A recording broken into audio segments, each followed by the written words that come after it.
তো চলুন, আমার বৌমা কি জোগাড় করছে, আমাকে নিশ্চয়ই যেতে বারণ করেছে, আমি নিশ্চয়ই যাচ্ছি না, এখানে দেখা হবে কি করেছে বৌমা। রাত তখন 1:30টার সময় পায়েস করে এনে আমাকে ডেকে খাইয়েছে।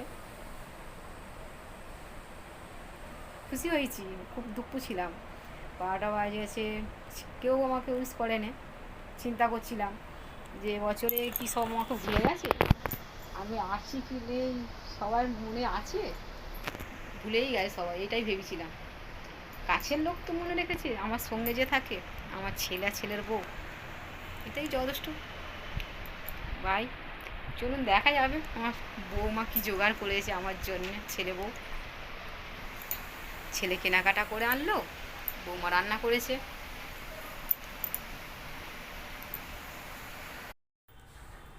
আস্তে আস্তে না বল,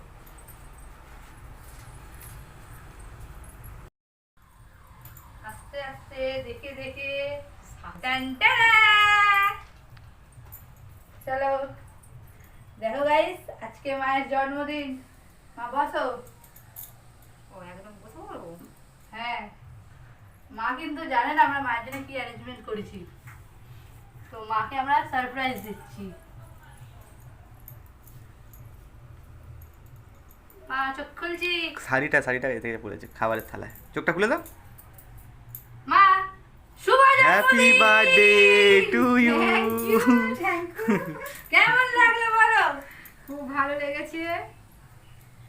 রেসিপিটা বললো এবার কি কি হয়েছে আমাদের বাড়িতে। বলো। রাইস হয়েছে, চিকেন হয়েছে, আলু ভাজা, পটল ভাজা, শাক ভাজা, চাটনি, পায়েস, স্যালাড হালকার ওপর দিয়ে। আর 5 রকম মিষ্টি আর জল, সব মানুষই খাবে। খুব কষ্ট হচ্ছে, ঘেমে গেছি আমি। এবারে মা খেয়েই বলতে পারো কেমন হয়েছে।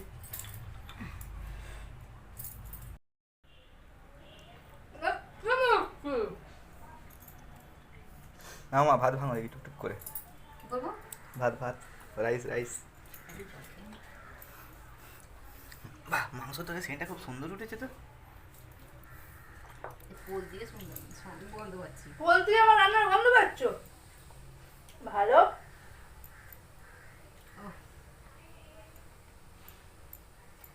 হ্যাঁ, সবাইকে খাইয়ে আনন্দ করতাম, আজ আমার বউ মা ছেলে আমাকে খাইয়ে ওরা খুশি হচ্ছে। খুশি বলতে খুব খুশি।